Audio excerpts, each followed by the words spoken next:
ये आज का हमला नहीं है, ये तो हमला वंचितों पे सदियों से होता है और ये कोई पहला वंचित वर्ग कोई व्यक्ति नहीं इसकी जान पे बनाई है। ऐसे बहुत सारे इंसिडेंट हुए, बहुत सारे लोगों की जान गई, लेकिन आज कानून का राज है। जब मेरे जैसे व्यक्ति के साथ ये हो रहा है तो आम वंचित वर्ग के व्यक्ति के साथ क्या होता है, उत्तर प्रदेश में क्या लॉ एंड ऑर्डर है, इसको हमें समझना चाहिए। और अब तक क्या कार्रवाई, ये 24 घंटे ज़्यादा आपके सामने है। मैं तो मौत और ज़िंदगी के बीच लड़ रहा था, लेकिन अपराधी अभी भी खुलेआम घूम रहे हैं। ये बिना सत्ता के संरक्षण के नहीं हो सकता है। क्या इंटेलिजेंस है पुलिस की, क्या उनके पास इंफॉर्मेशन है, सूत्र उनके बहुत बड़े बड़े हो जाते हैं। अब तक क्यों आरोपी गिरफ्तार नहीं हुए? गाड़ी भी बरामद इसलिए हुई क्योंकि गांव वालों ने बता दिया कि मीरकपुर में कोई गाड़ी खड़ी करके गया है। अब तक लोग नहीं मिले। ये वंचितों का बेटा है, अगर मर भी जाएगा तो क्या फ़र्क पड़ेगा, लोग भूल जाएंगे। ये किसी रानी का बेटा नहीं है तो अगर उसको कुछ होगा, किसी कमिश्नर साहब से जुड़ा हुआ मामला नहीं है कि 4-5 घंटे में कुत्ता बरामद हो जाएगा। मैं ये मानता हूँ सरकार की घोर लापरवाही है और मुख्यमंत्री का बिल्कुल ना बोलना और बड़े बड़े दावे करना और इस घटना में ना बोलना स्पष्ट करता है कि मुख्यमंत्री सत्ता को संरक्षण दे रहे हैं, अपराधियों को संरक्षण दे रहे हैं और उनके संरक्षण में अपराधी पल रहे हैं। और ये कानून व्यवस्था के लिए, लोगों के कानून के प्रति विश्वास के लिए बड़ा खतरनाक है। अच्छा, हम लोगों ने सीसीटीवी देखा, उसमें दिख रहा है कि पीछे से गाड़ी आके चेस करती है, और क्या कुछ अगर कुछ बता पाएंगे कि आप कहाँ थे, कैसे फायर? देखिए, मैं दिल्ली से लौटा हूँ, मेरे एक साथी की डेथ हुई, मैं थोड़ा सा परेशान था। फिर उस डेथ की सूचना के बाद मुझे आना था देवबंद में, हमारे एक साथी की माता जी की डेथ हो गई थी, उनके रस्म पगड़ी का कार्यक्रम था। उनके घर से जैसे मैं निकला, सहारनपुर की तरफ मुश्किल से 50 मीटर चला होगा, एक गाड़ी आती है। मैं फ़ोन पे तरह मेरा ध्यान था, उसने वहाँ से गोली चलती है और वो गोली मेरे कान के पास से निकलती है। मैं अपने साथियों को कहता हूँ कि गोली चली है। पहले मुझे लगा, आवाज़ से लगा पटाखा है, लेकिन बाद में जब उसके वाइब्रेशन हुई जाते हुए तो मुझे एहसास हुआ गोली, और वो गाड़ी में टकराई। फिर दूसरी गोली जब मुझे लगी, बुलेट जो चीरती हुई लोहे के हिस्से को गाड़ी के, और वो मुझे लगी तो मुझे एहसास हुआ कि हम गिर गए। फिर तीसरी गोली चली जिसने मेरा आगे वाला शीशा पूरा डैमेज कर दिया।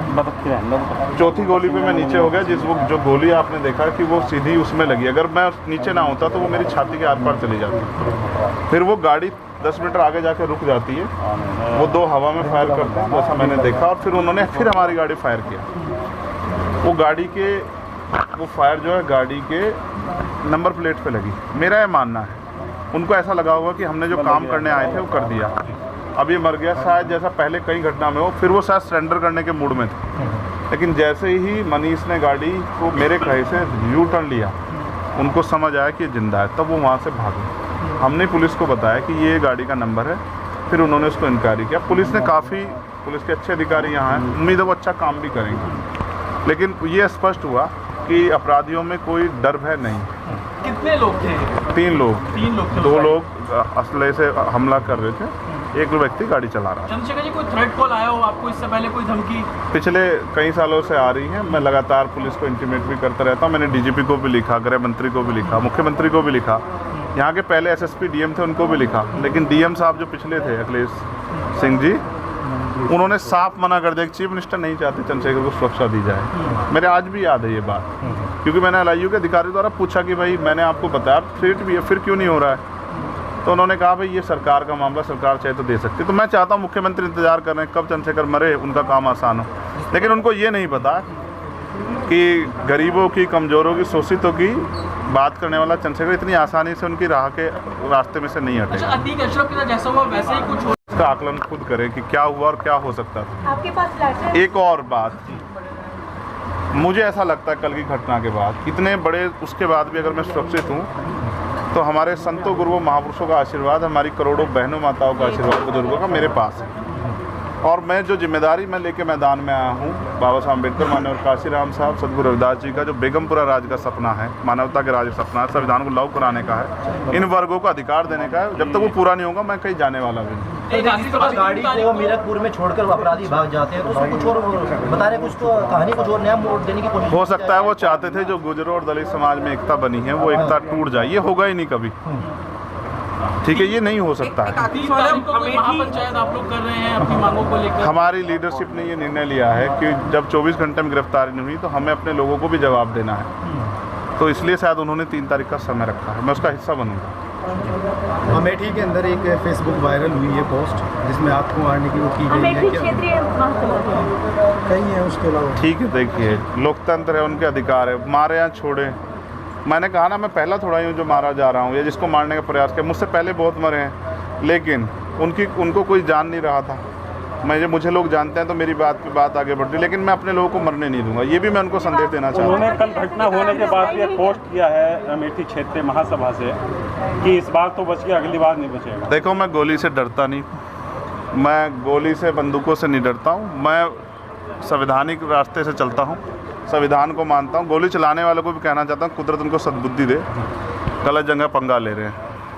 मैं झगड़ा नहीं चाहता, मैं अपने लोगों को भी ये कह रहा हूँ कल से शांति बनाओ को और संविधान के रास्ते चलो। वो हमें डिस्टर्ब करना चाहते हैं कि जो हम राजनीतिक ताकत हमारी बन रही हो कमज़ोर हो जाए, हम दूसरी दिशा चले जाएं। लेकिन ये भी एक अटूट सत्य है कि हम संविधान के जरिए जवाब देना जानते हैं, और किसी को गलतफहमी हो तो वो गलतफहमी सुधारने का समय। वो क्यों वो कर रहे थे, वो पाला खींच लें।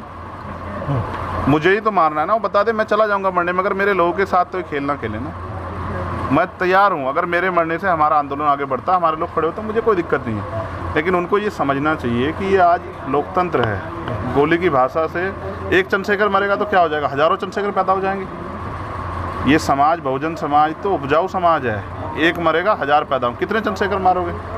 और मारो गोलियों में। सत्ता का संरक्षण आपको है, मुख्यमंत्री आपका अपना है, खूब चंद्रशेखर को मारो।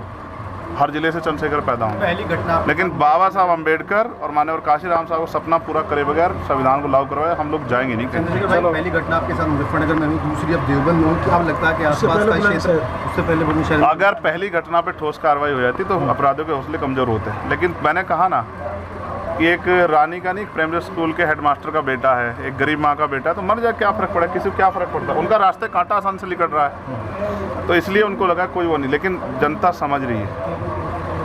मेरे एक खून का जवाब मेरे लोग जो है ना मुझे संरक्षण दे के लेंगे, और वो सबक सिखाएंगे भारतीय जनता पार्टी की सरकार को, जिसके अब संरक्षण में गुंडे पल रहे हैं। एक आखिरी सवाल है, क्या ये पॉलिटिकल अटैक था आपको लगता है? पुलिस जांच कर रही है कि मेरे मरने से किसको फ़ायदा हो सकता है, कौन मुझे चाहता मैं मर जाऊं। पुलिस जांच कर रही है, मुझे उम्मीद है पुलिस फेयर जांच करके, कोई मैनिपुलेट करके नहीं, सही जवाब देगी कि उन्होंने ऐसा क्यों किया। चंद्रशेखर का जो कद बढ़ रहा है देश के अंदर, मुख्यमंत्रियों ने भी अब ट्वीट किया है, ओवैसी ट्वीट कर रहे हैं, कहीं और कर रहे हैं, तो इस चीज़ को क्या ये लगता है? कुछ भी गलत होगा तो लोग बोलेंगे। अगर कल मेरी जान ही चली जाती तो लोग फिर भी तो उनको पीड़ा होती, उनको अपना भी देखना है कि उनके साथ भी हो सकती है। ये लाइन ही विचारधारा ही गलत है कि गोली से वो करो, और ये बीजेपी की भाषा है, गोली मारो सालों को, ये वो उपजाऊ हो रही है। देखिए, बहन जी से मेरी कोई नाराज़गी नहीं है, मैंने उनको हमेशा बड़ा माना, वो मुझे छोटा नहीं मानती अपने परिवार का। उनको ये घटना छोटी लगी, शायद अगर मैं मर भी जाता शायद उनको इस पर कोई शायद बुरा नहीं लगता, मुझे उनसे कोई दुख नहीं है। मेरे लोग मेरे साथ हैं ये बहुत, और वो समझ रहे हैं कि जो उनके लिए मरने को तैयार है, जिसने जो जान पे जिसकी बनाई है वो हमारा अपना है। मेरे लोग मेरे साथ खड़े होंगे, मैं इस लड़ाई को लड़ता रहूँ। लगभग सभी दलों के लोग आपसे मिलने आए हैं, कैसा कुछ देखते हैं क्या? नहीं, मैं उनका धन्यवाद करता हूँ। नहीं, मैं कह रहा हूँ बस सबका धन्यवाद करता हूँ, मगर ये है मैं ये प्रयास करूँगा कि भविष्य में ऐसा किसी के साथ ना, इसलिए लॉ एंड ऑर्डर की कानून व्यवस्था अच्छी होनी चाहिए, मुख्यमंत्री इस पर ध्यान देना चाहिए। बात चंद्रशेखर की नहीं है, बात इस प्रदेश में हो रही हज़ारों बहनों के साथ जो अस्मतें लूट रही है, हर महीने रेप हत्या हो रही हैं, लोगों की जान जा रही है, सब उन पर वो करता है।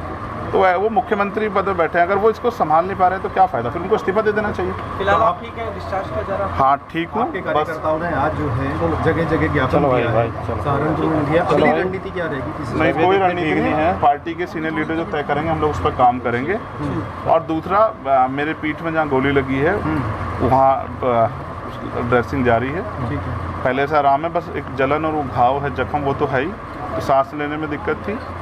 बीपी जो है फ्लक्चुएट हो रहा था, अप डाउन हो रहा था, वो अब ठीक है पहले से। चलो। अगर आप ये खबर फेसबुक पर देख रहे हैं तो वीडियो को लाइक करके पेज को फॉलो करें। इसके अलावा अगर आप इस खबर से यूट्यूब के जरिए जुड़े हैं तो चैनल को सब्सक्राइब करके बेल आइकन दबाना बिल्कुल ना भूलें। नमस्कार।